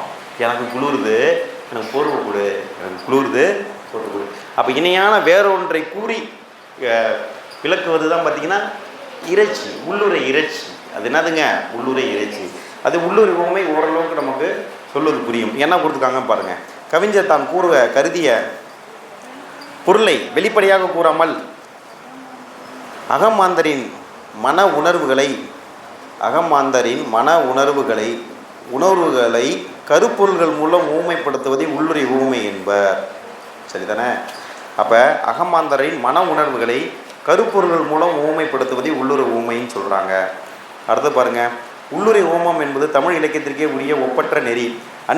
அன்பிற்கு ஆட்படும் தலைவரின் எண்ணங்களை சொற்களால் வெளிப்படுத்தாமல் நாகரிகமாக மறைத்து கூறுவதற்கு அமைத்து கொள்ளும் வடிவமாக இதை கருதுகின்றனர். அன்பிற்கு ஆட்படும் தலைவரின் எண்ணங்களை தலைவி வந்து நேரடியாக சில விஷயங்களை சொல்லாமல் நாகரிகமாக மறைத்து கூறுவதற்காக அமைத்து கொள்ளும் வடிவமாக இதை கருதினர் அப்படின்னு கொடுத்துருக்காங்க.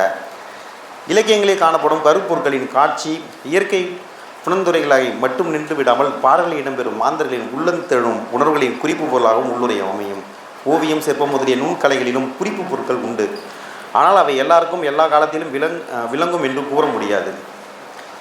இப்போ கவிதையில் இப்போ நம்ம பார்க்குறோம், பாடல்களில் குறிப்பூத்திகள் பார்க்குறோம், பாடல்களில் குறிப்பூத்திகள் பார்க்குறோம். இது போல் எல்லா இதுலேயும் ஓவியத்தில் இருக்கா இருக்குது. சரிங்களா? சிற்பத்தில் இருக்கா இருக்குது. ஆனால் புரியும் அப்படின்னா அது புரியவும் செய்யும், புரியாமலும் இருக்கும். சரி தானே? ஏற்கனவே வகுப்பு அட்டன் பண்ணவங்களுக்கு தெரியும். அட்டன் பண்ணாதவங்க மட்டும் நான் கேட்குற கேள்விக்கு பதில் சொல்லுங்கள். ஒரு குதிரை இருக்குது, சரி தானே? அந்த குதிரை வந்து இப்படி காலை தூக்கிட்டு இருக்கு, அந்த காலிலேருந்து ரத்தம் வருது. ஒரு குதிரை இருக்குது, அந்த குதிரை வந்து காலை தூக்கி இருக்கு, அந்த காலில் இருந்து ரத்தம் ஓடிக்கிட்டு இருக்கு. இது எதை குறிப்பிடுகிறது?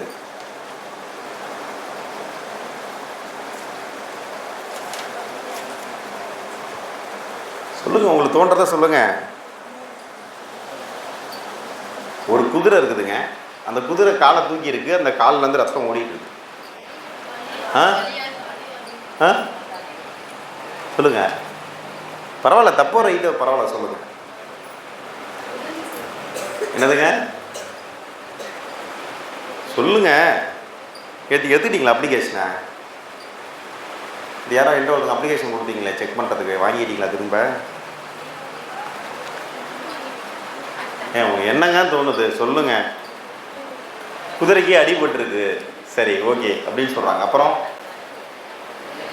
ரத்தம் வருது, சரி, குதிரைக்கு அடிபட்டுருக்கு, ரத்தம் வருது, அப்புறம் வேற?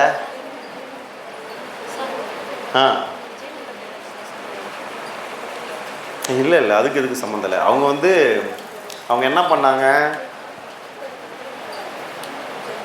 அவங்க சிற்பங்களில் சரிங்களா குதிரையை பயன்படுத்தினாங்க. இப்போ நான் கேட்குறது, அந்த சிற்பங்கள்லேயும் குறிப்பூத்திகள் இருக்கும், மறைமுகமாக சொல்லுவாங்க சில விஷயங்களை. அப்போ இந்த குறிப்பூத்திகள்லாம் அவங்க சொல்கிறது, இவங்க சொல்கிறது நாகரிகம் கருதி மறைமுகமாக சொல்கிறது. அரசரா? அங்கே ஒரே ஒரு குதிரை மட்டும்தான் இருக்குது. அது போருக்கு போயிட்டு அதுக்கு காலில் காயமாயிருக்கலாம் அப்படின்னு சொல்ல வரீங்களா? போருக்கு போயிட்டு கால் காயமாயிருக்கலாம் அப்படின்னு சொல்கிறாங்க. சரிங்களா?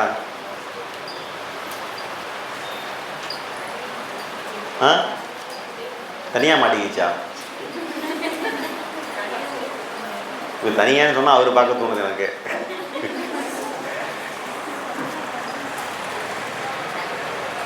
சரிங்களா? அந்த ஓவியத்துடைய பொருள் என்ன அப்படின்னா, அந்த ஓவியம் எதை கூறுகிறதுனா, அந்த குதிரைக்கு அடிபட்டுருக்கு, சரிங்களா? ஆனால் அந்த குதிரை ஓடுவதை நிப்பாட்டலை, தொடர்ந்து ஓடிட்டு இருக்கு, காலை தூக்கிட்டு இருக்கா.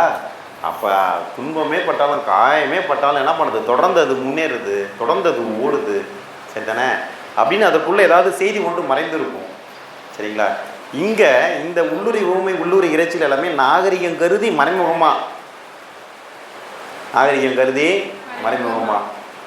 சரிங்களா? ஒருத்தங்கள்ட்ட போயிட்டு எனக்கு தான் இந்த தூக்கமே வரதே இல்லை அப்படின்னு சொன்னோம்னு வச்சுக்கிங்க, நம்ம அதையா சொல்ல விரும்புகிறோம்? ஒருத்தர் போய் சொல்கிறோம் எனக்குலாம் இப்போ தூக்கமே வரமாட்டேங்குது தெரியுமா அப்படின்னா, நம்ம தூக்கம் வரலங்கிறதையா சொல்கிறோம்? எக்ஸாம் நெருங்கிடுச்சு, கால்ஃபர் வந்துருச்சு, அதனால் பயத்தில் தூக்கம் வர மாட்டேங்குது அப்படின்னு அவங்களுக்கு இன்டெரக்டாக சொல்கிறோம். அப்படியா? ஆமாம்மா, அதெல்லாம் இல்லை, நான் காதல் பயப்பட்டுட்டேன், அதனால எனக்கு என்ன வரல, எனக்கு தூக்கம் வரல, உன் நினைப்பாகவே இருக்கு, அதனால எனக்கு தூக்கம் வரல, சரி தானே? அன்பரசன் மணியில் சொல்லணும், நான் தனியாக இருக்கேன், அதான் எனக்கு தூக்கம் வரல.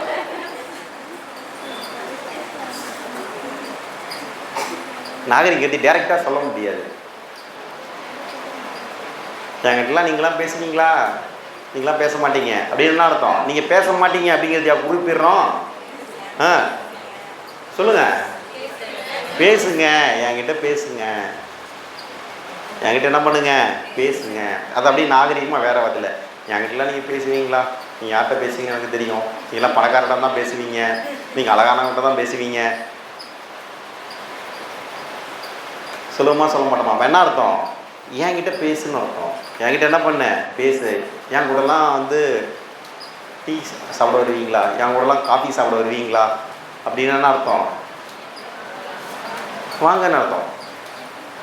சரிதானே? இப்போ சொல்ல நினைத்ததை நேரடியாக சொல்லாமல் மறைமுகமாக சொல்கிறது. சரிதானே?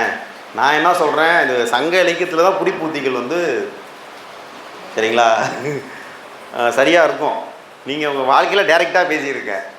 அது குறிப்பாக தலைவி என்ன பண்ணணும், நீங்கள் சொல்ல விரும்பும் கருத்தை நேரடியாக சொல்லிட வேண்டியது. அப்போ தான் தலைவனுக்கு புரியும். சரிங்களா? உங்கள் அளவுக்கு தலைவன் வந்து அறிவானவன் கிடையாது. உங்கள் அளவுக்கு தலைவனுக்கு புத்தி பூர்வமாக கிடையாது. ஆமாங்கிறாங்க, ஸ்ருதி ஒத்துக்கிறாங்க. சரிதானே? ஆமாம், 2 நாளைக்கு முன்னாடி ஸ்டேட்டஸ் பார்த்தேன், மறந்து போயிட்டேன், நல்லா தான் இருந்துச்சு. அழித்து விட நினைத்த பிறகும் என்னாவதாக இருந்துவிட்டு போகட்டும் என்று வச்சுருக்காங்க. ஒரு கான்டாக்டு டைட் பண்ணிடலாம்னு நினச்சிட்டாங்க, பேச வேணாம் அப்படியே முடிவு பண்ணிட்டாங்க. சரிதானே? டெலிட் பண்ணாமல் சரி ஒரு கான்டாக்டாக அப்படியே எவ்வளவோ நம்பர் 1000 நம்பர் சேவ் பண்ணி வச்சுருக்கோம், அதில் இது ஒரு நம்பர் இருந்துட்டு போட்டோம். சரிதானே? உங்கள்கிட்ட பேச போகிறதில்ல, உங்கள் நம்பரை கான்டாக்டை டெலிட் பண்ணிடலாம், பட் இருந்துட்டு போட்டுமே, ஒரே ஒரு கான்டாக்டாக இருந்துட்டு போட்டுமே. அதுதான் அந்த சரிங்களா, அது கவிதையா அது என்னன்னு தெரியல எனக்கு. சரி, கவிதைனே வச்சுக்கலாம். சரிதானே? யாரோ எழுதிய கவிதை தான். நீங்களே எழுதினீங்களா? இல்லை, யாரோ எழுதிய கவிதை. சரிங்களா? அதோடைய கவிதையுடைய பொருள் இதுதான். சரிங்களா?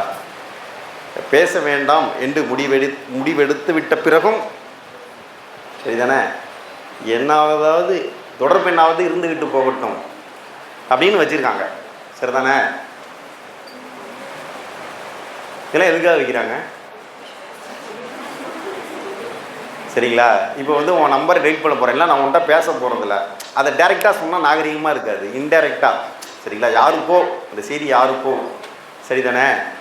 அப்போ இருக்கட்டுங்க. அப்போ நாகரிகங்கிறது இது போல் என்ன பண்ணுவாங்க, மறைமுகமாக வந்து வெளிப்படுத்துவாங்கன்னு சொல்லியிருக்காங்க. சரிதானே? தலைவன் தலைவியுடைய இது எல்லாமே பார்த்திங்கன்னா பெரும்பாலும் இவங்க சொல்கிறது வந்து காதல் பொருள் தான் சொல்கிறாங்க. சரிங்களா? அகப்பொருட்களில் தான் சொல்கிறாங்க. சரிங்க, அகம் சார்ந்ததில் கருப்பொருள் மூலம் உணர்த்துவாங்கன்னு சொல்லியிருக்காங்க. சரி, பார்க்கலாம் என்ன கொடுத்துருக்காங்க அப்படின்னு.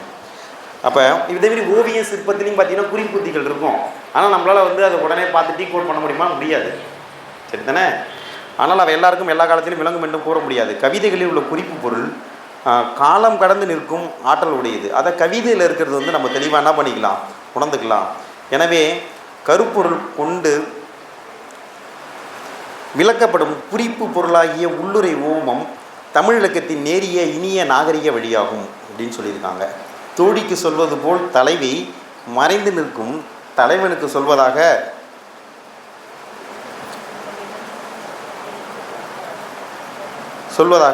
பெருங்குன்றோர் கிழார் பாடிய பாடல் ஒன்றில் உள்ளுரை ஓமம் அமைந்துள்ளதை காண்போம்.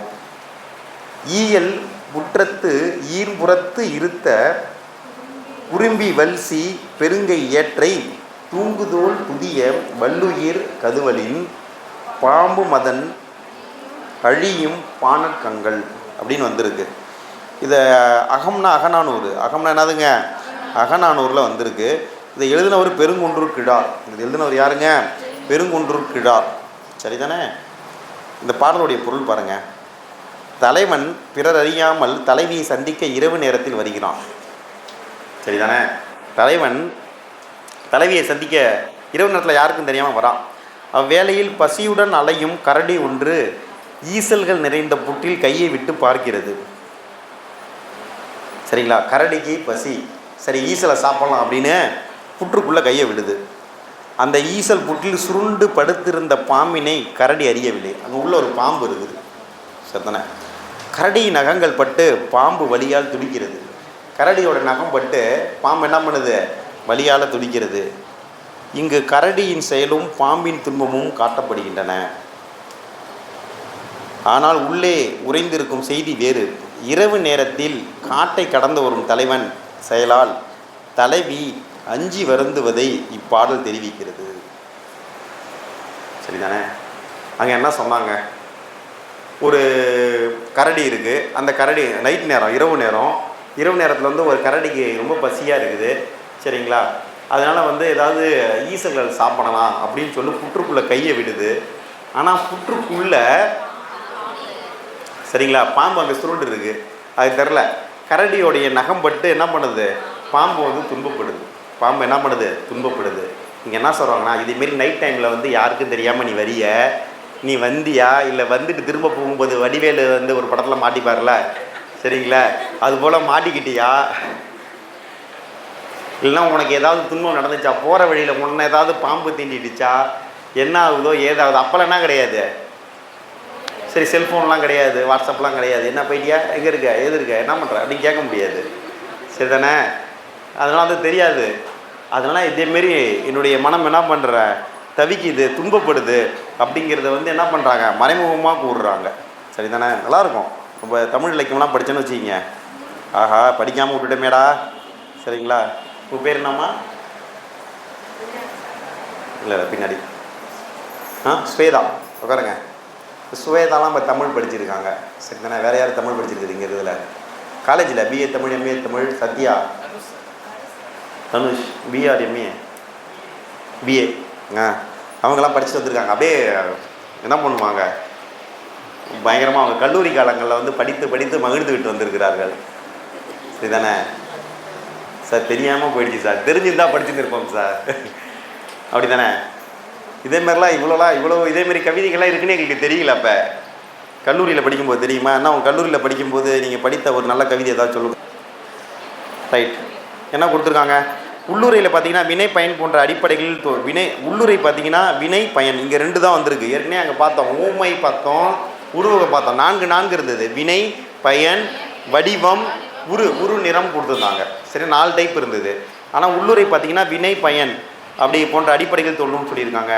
குறியீடுகளை கொண்டு உருவாக்கப்படும், குறியீடுகளை கொண்டு உருவாக்கப்படும் அப்படின்னு கொடுத்துருக்காங்களா.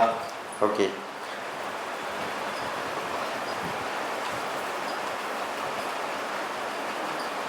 இங்கே பார்த்தீங்கன்னா அடுத்தது, ஆனால் உறைந்திருக்கும் செய்தி உள்ளே செய்திருவேர். இரவு நேரங்களில் காட்டை கடந்து வரும் தலைவன் செயலால் தலைவி அஞ்சி வருந்துவதை பாடல் தெரிவிக்கிறது. கரடி தலைவனுக்கும் அவன் தானே பசியோடு வரான், சரிங்களா. பாம்பு தலைவிக்கும், பாம்பு வந்து எப்படி துன்பத்தில் வந்து அந்த நகைலாம் பட்டு, சரிங்களா, துன்பத்தில் வாடுறால, அதுபோல் வந்து என்ன நடந்ததோ ஏது நடந்ததோன்னு பாம்பு வந்து என்ன பண்ணுறா, பாம்புக்கு எப்படி துன்பத்தில் இருந்தோ அதுபோல் தலைவி வந்து துன்பத்தில் இருக்கா. அந்த குறியீடுகளை அமைத்து உள்ளுரை ஓமம் உருவாகிறது. மேலும் இப்பாடலில் உள்ளுரை ஓமத்துடன் இறைச்சி பொருளும் அமைந்துள்ளது அப்படின்னு கொடுத்துருக்காங்க. அடுத்து இறைச்சி கொடுக்குறாங்க. அடுத்து என்ன கொடுக்குறாங்க, இறைச்சி. உள்ளுரை போன்றே இறைச்சி என்பதும் அகப்பாடலில் வருகின்ற மற்றொரு உத்தி ஆகும். இதுவும் குறிப்பு பொருளில் தான் வரும். இதுக்கு குறிப்பு உத்திகள்னே கேட்பாங்க. பழைய போன புக்கெல்லாம் குறிப்பு உத்திகள்னே இருக்குது, எக்ஸாமில் கேட்டிருக்காங்க. தொல்காப்பியத்தில் பார்த்தீங்கன்னா, இறைச்சியில் பிறக்கும் பொருளும் ஆறலுவே திறத்தியல் மருங்கின் தெரியும் ஊருக்கே அப்படின்னு கொடுத்துருக்காங்க. அதில் பார்த்தீங்கன்னா என்ன கொடுத்துருக்காங்கன்னா, இருத்தல் என்றால் தங்குதல். இருத்தல்னா பொருள், தங்குதல்னு பொருள். இருத்தல் அப்படின்னா தங்குதல்னு பொருள். இருத்தல்னா இருங்க, இந்த இரவு இங்கே இருங்கள் அப்படின்னா தங்குங்கள்னு அர்த்தம், சரி தானே. ரைட். உரிப்பொருளோடு நேரடி தொடர்பில்லாத குறிப்பு பொருளே இறைச்சி ஆகும். உரிப்பொருளோடு நேரடி தொடர்பில்லாத குறிப்பு பொருளே இறைச்சி ஆகும். இது வடமொழியினர் குறிப்பிடுகின்ற துணிக்கு இணையானது. வடமொழியில் பார்த்தீங்கன்னா தொனின்னு ஒன்று இருக்குது, அதுபோல தான் இங்கே தமிழ்லன்னு சொல்லியிருக்காங்க. தொனி அகப்பாடலிலும் புறப்பாடலிலும் வரும், ஆனால் இறைச்சி அகப்பாடலில் மட்டுமே வரும். ஆனால் வடமொழியில் இருக்க தொனிக்கு இதுக்கு என்ன வித்தியாசம் அப்படின்னா, தொனியை பொறுத்த வரைக்கும் அகப்பாடலையும் வரும் புறப்பாடலையும் வரும், சரிதானே. ஆனால் நமக்கு பார்த்தீங்கன்னா இறைச்சி இதில் தான் வரும், அகப்பாடலில் தான் வரும். இதில் தான் வரும், அகப்பாடல் தான் வரும், சரிங்களா. நசை பெரிது உடையவர் நல்களும் நல்குவர், பிடி பசி கலைய பெருங்கை வேடம் மென்சினையாம் பொலிக்கும் அன்பின தோழி அவர் சென்ற ஆரே அப்படி குறுந்தொகையில் இருக்குது. எதில் இருக்குதுங்க, குறுந்தொகையில் இருக்குது, சரிங்களா.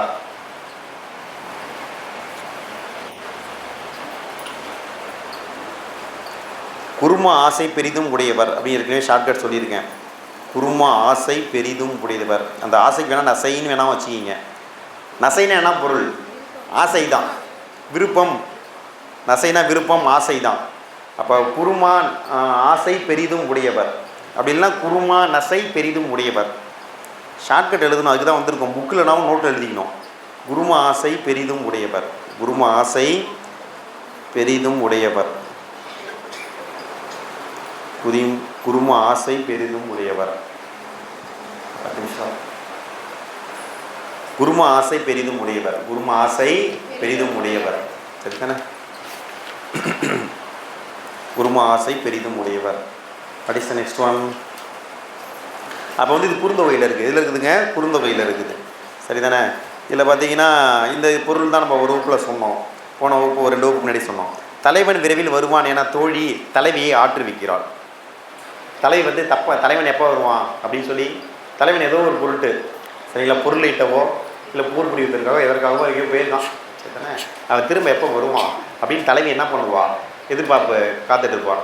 இப்போ கூட அதே அடிப்படையில் ஒரு அந்த சங்க இலக்கிய கருத்தாக்கத்தின் அடிப்படையில் எப்போ கூட ஒரு பாட்டு, என்னது ஞாபகம் வர மாட்டேங்குது, மல்லிப்பூ வச்சு வச்சு வாடுது அப்படின்லாம் ஒரு பாட்டு வரும்ல. எப்போ வர போகிற மச்சான், எப்போ வர போகிற அப்படின்லாம் பாட்டு வரும்ல. ஒரு வேலையின் பொருட்டு வந்து தலைவன் வந்து மும்பைக்கு எங்கேயோ போயிருப்பார். சரிதானே? அப்போ எப்போ வருவாங்க அப்படின்னு எதிர்பார்த்து தலைவி என்ன பண்ணுவா, காத்துட்டு இருப்பா. சரி, ரைட். அப்போ அது போல் தலைவி வந்து காத்துட்ருக்கா. தலைவன் வந்து பொருளிட்டதுக்காக வெளில போயிருக்கான், அவன் திரும்ப எப்போ வருவான் அப்படின்னு சொல்லி தலைவி எதிர்பார்த்து காத்துட்ருக்கா. தலைவியின் தோழி வந்து சரி கோலப்படாத, வந்துடுவான் அப்படின்னு சொல்கிறாங்க. தலைவன் விரைவில் வருவான் என தோழி தலைவியை ஆற்றுவிக்கிறாள்.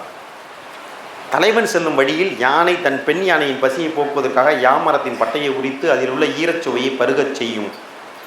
இதுதான் பாடலின் கருத்து. இங்கே ஒரு பாட்டு இருக்குல்ல, நசை பெரிது ஒளிவர் நல்களும் நல்குவர் பிடி பசி களைய பெருங்கை வேடம் மென்சினையா பொழிக்கும் அன்பின தோழி அவர் சென்றாரே. அவர் போகிற வழியில் அவர் என்ன பண்ணுவார், ஒரு ஆண் யானையை பார்ப்பார். அந்த ஆண் யானை என்ன பண்ணும், காட்டில் இருக்க பெண் யானைக்காக யாமரத்தோட கிளையை ஒடிச்சிக்கிட்டு கொண்டு அந்த பெண் யானைக்கு கொடுக்கும். அதை அவர் பார்ப்பார். அப்படிங்கிறது தான் இங்கே பாடலுடைய பொருள். அதை பார்த்தா அவருக்கு என்ன தோணும், இந்த யானை எப்படி பெண் யானையை வந்து வீட்டில் காட்டில் காத்துக்கிட்டு இருக்கோ அதுபோல் வீட்டில் தலைவி காத்துக்கிட்டு இருப்பா அப்படிங்கிறது இவருக்கு தோணும். வீட்டில் தலைவி காத்துட்டு இருப்பான்னு என்ன பண்ணோம் இவளுக்கு தோணும். அதனால் அவர் என்ன பண்ணுவார், வேகமாக வந்துடுவார். நீ ஒன்றும் கவலைப்படாத அப்படின்னு சொல்லியிருக்கார். இது சொல்லப்படாத குறிப்பு ஒன்றுள்ளது. தலைவன் இந்த அன்பு காட்சியை பார்ப்பான், உடனே திரும்பி வந்து தலைவியின் துன்பத்தை தீர்ப்பான் என்பது இதில் உள்ள குறிப்பு பொருளாகும். இக்குறிப்பு பொருளே இறைச்சியாகும். அப்போ வேற ஒன்று அவங்க சொன்னது என்னமோ யானை வந்து மரத்தை கிளையை உடைச்சி, சரிங்களா, பெண் யானைக்கு ஆண் யானை உடைத்து கொண்டு பெண் யானைக்கு கொடுக்குறது. சரிதானே? ஆண் யானை வந்து மரத்தின் கிளையை உடைத்து பெண் யானைக்கு கொடுக்கறது. ஆனால் அதில் சொல்லாத செய்தி என்னது,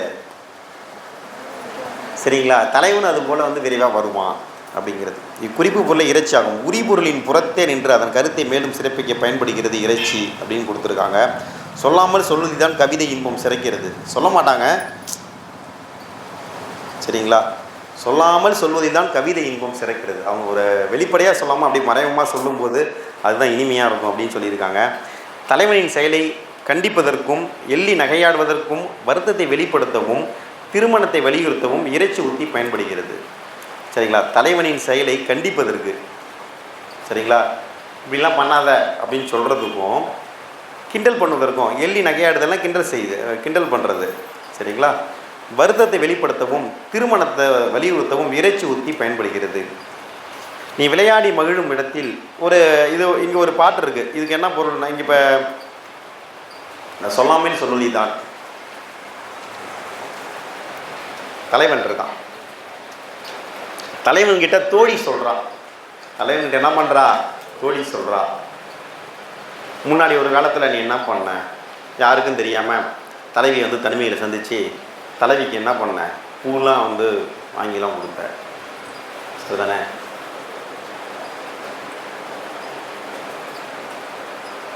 இன்னைக்கு என்ன பண்ணிட்ட, நீ நல்லது பண்ணிட்ட. ஊர் பெரியோர்களின் முன்னிலையில், சரிங்களா, நீ தலைவியை கல்யாணம் பண்ணிக்கிட்டு அவங்க எல்லார் முன்னாடியும் தலைவிக்கு என்ன பண்ணிட்ட, இன்றைக்கி பூ சூடிட்ட, சரிங்களா. இனிது செய்தனை நுந்தை வாணியர், நீ நல்ல காரியம் பண்ணிட்ட, அதனால உன்னை அப்படி நல்லபடியாக நீ காதலித்த பெண்ணையே கல்யாணம் பண்ணிக்கிட்ட, அதனால் நீ நல்லவன் ஆகிட்ட, உன்னை நல்லபடியாக வளர்த்தாங்கள. இனிது செய்தனை நுந்தை வாழியர், சரிதானே, நுந்தை வாழியர். உன்னுடைய அப்பா அம்மா நல்லா இருக்கட்டும். நுந்தைன்னா உன் தந்தை தான், உன் தந்தை தான். நம்ம வந்து அப்படியே சேர்த்தே பொருள் கொள்ளலாம், அப்பாவும் அம்மாவும் அப்படின்னு பொருள் கொள்ளுவோம். இப்போ நாங்கள் நல்லபடியாக விளக்கடியாக நீங்கள் சண்டைக்கு வந்துடக்கூடாதுல்ல, சரிதானே? முன்னாடி என்ன பண்ணேன், யாருக்கும் தெரியாமல் பூ வாங்கி கொடுத்த தலைவிக்கு, சரிங்களா? இன்றைக்கி எல்லா காரியம் பண்ணிக்கிட்டேன், கல்யாணம் பண்ணிக்கிட்டேன், ஊரறிய கல்யாணம் பண்ணிக்கிட்டேன். கல்யாணம் பண்ணி என்ன பண்ணிக்கிட்டேன், பூச்சூடி விட்டுட்டேன். சரிதானே? உன்னை நல்லபடியாக வளர்த்தா உங்கள் அப்பா அம்மா நல்லா இருக்கட்டும் அப்படின்னு வாழ்த்துற மாதிரி பாட்டு. இதுக்கு பேர் பழித்தோர் பழிச்சல்னு பேர். இதுக்கு பேர் என்னதுங்க? பழித்தோர் பழிச்சல். ஆக்சுவலாக கல்யாணமே அவன் பண்ணல, அது வரைக்கும் கல்யாணம் பண்ணல, அது வரைக்கும் வேணாம் பண்ணல, கல்யாணம் பண்ணல. டே நீ கல்யாணம் தான் பண்ணுவியா, இப்படி பூவையோ வாங்கி கொடுத்துட்டு இல்லை எஸ்கேப் ஆயிடுவியா, சரிங்களா? அப்படின்னு கிண்டல் பண்ணுறாங்க. அதுதான் சொல்கிறாங்க, சொல்லாமல் சொல்வதில் தான் கவிதை இன்பம் சிறக்கிறது, தலைவனின் செயலை கண்டிப்பதற்கும். ஏண்டா யாருக்கும் தெரியாமல் பூ வாங்கி கொடுக்குறிய, அறிவு இருக்காடா அவனுக்கு, சரிங்களா? எப்படா கல்யாணம் பண்ணிக்க போகிற, இதே பண்ணிக்கிட்டு இருக்கே அப்படின்னு இன்டெரக்டாக கேட்குறாங்க தோழி. சரிதானே? தலைவனின் செயலை கண்டிப்பதற்கும், நீ வந்து இதேமாரி வர போகிற, தனிமையில் பார்க்குற, போயிடுற, கல்யாணம் பண்ணாமல் இருந்தால் என்ன நிலம ஆகிறது அப்படின்னு சொல்வதற்கும், எள்ளி நகையாடுவதற்கும், இது வரைக்கும் நீ கல்யாணம் பண்ணலை அப்படின்னு சொல்வதற்கும், சரிங்களா? வருத்தத்தை வெளிப்படுவது, திருமணத்தை வலியுறுத்தும், நீ சீக்கிரம் கல்யாணம் பண்ணிக்க அவளை அப்படின்னு சொல்வதற்கும் இது பயன்படுகிறது அப்படின்னு கொடுத்துருக்காங்க. அடுத்து பாருங்கள், அடுத்தது ஒரு பாட்டு இருக்கு பாருங்க. நும்மினும் சிறந்தது நுவ்வை ஆகும் என்று அடுத்த பக்கத்தில், அன்னை கூறினல் புன்னையது சிறப்பே அம்ம நானுதும் நும்மோடு நகையே அப்படின்னு நற்றினியில் வந்திருக்கு. இதில் வந்திருக்கு, நற்றினியில் வந்திருக்கு. என்ன வந்திருக்கு? நும்மினும் சிறந்தது நுவ்வை ஆகும் என்று அன்னை கூறினல் புன்னையது சிறப்பே அம்ம நானுதும் நும்மோடு நகையே அப்படின்னு. இது பாடலுடைய பொருள் பாருங்கள். முன்னாடி பக்கத்துலேருந்தே ஸ்டார்ட் ஆகுது. நீ விளையாடி மகிழும் இடத்தில் உள்ள இப்புன்னை மரம் உன்னை விட சிறந்தது என்றும் உனக்கு தங்கையாவாள் என்றும் நற்றாய் என்னிடம் கூறினாள். அதனால் இம்மரத்தடியில் உம்முடன் விளையாட நாணுகிறேன், ஏனெனில் தங்கை அருகி இருக்க தலைவனுடன் பழகுவது முறையா என்று தலைவனிடம் கூறினாள். இப்பாடலில் நாம் வேறு இடத்தில் சந்திக்கலாம் என்னும் குறிப்பு பொருளும் தலைவியை தலைவன் விரைவில் மணந்து கொள்ள வேண்டும் என்னும் குறிப்பு பொருளும் அமைந்துள்ளன. இக்குறிப்பு பொருளை இறைச்சியாகும். சரிங்களா? சரிங்களே பார்த்தோம். போன வகுப்பில் கூட சொன்னேன், தலைவன் இருக்கார், தலைவி இருக்காங்க. இப்போ தலைவன் வந்து தலைவிகிட்ட வந்து நெருங்கி பேசலாம், கட்டிலாம் முடிக்கலாம் அடி போகிறான். என் தங்கச்சி இருக்கா, உன் தங்கச்சி இருக்காடா, சுற்றி சுற்றி பார்த்தா எதுவுமே காணும், ஒரு புன்னை மரம் மட்டும் இருக்குது. சரிங்களா? இந்த புன்னை மரம் வந்து உனக்கு தங்கை மாதிரி அப்படின்னு எங்கள் அம்மா எனக்கு சொல்லியிருக்காங்க. இல்லை இங்கே பேசலாமா பழகலாமா அப்படின்னா, ஒரு 30 பேர் இருக்கோம், நிறைய பேர் இருக்கோம். இன்றும் நம்ம என்ன பண்ண முடியாது, செய்தியை சொல்ல முடியாது, குறிப்பால் தான் சொல்லுவாங்க.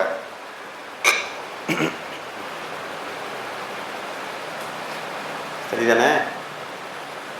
அப்போ இங்கே வேணாம், இங்கே என்னதுங்க வேணாம், ஏன்னா என்னுடைய தங்கை இருக்கா. என்னுடைய தங்கைன்னா யார்? புன்னை மரம் இருக்குது. இதில் வந்து 2 பொருள் இருக்குது. இங்கே வேணாம், வேறு இடத்துல சந்திக்கலாம் அப்படிங்கிறது ஒரு பொருள். இப்போ வேணாம், சரிங்களா, கல்யாணம் பண்ணிக்க அப்புறம் சந்திக்கலாம் அப்படிங்கிறது ஒரு பொருள். அப்போ 2 பொருள் வந்து குறிப்புத்திகளாக இருக்குது அப்படின்னு சொல்லியிருக்காங்க. என்னதுப்பா? சரி, ரைட், ஓகே. அப்போ இதுதான் வந்து படைப்பாக்க உத்திகள். எக்ஸாமில் கேள்விலாம் கேட்பாங்க. இப்போ வந்து அந்த பாம்பு போனதை வச்சு அந்த ஒரு பாட்டு இருக்குல்ல, அசைபெரிது உடையவர் அப்படிங்கிறது வந்து ஒரு ஆண் யானை வந்து பெண் யானைக்காக யாமரத்தோட கிளையை ஒடிச்சிட்டு போகும். அது வந்து எந்த பொருளில் வந்திருக்கு? இறைச்சி பொருளில் வந்திருக்கு. எந்த பொருளில் வந்திருக்கு? இறைச்சி பொருளில் வந்திருக்கு. அதுபோல் வந்து இன்னொன்று, இந்த நும்மினும் சிறந்தது நுவ்வை ஆகும் என்று இங்கேயும் இறைச்சி பொருளில் தான் வந்திருக்கு. சரி தானே? இப்படி என்ன பொருளில் வந்திருக்கு ஏது அப்படின்னு சொல்லி எக்ஸாமில் என்ன பண்ணுவாங்க, கேள்வி கேட்பாங்க, பார்த்து வச்சுக்கணும். ஒரு பிரேக் எடுத்துப்போம், பிரேக் அப்புறம் தொடர்ந்து பார்ப்போம்.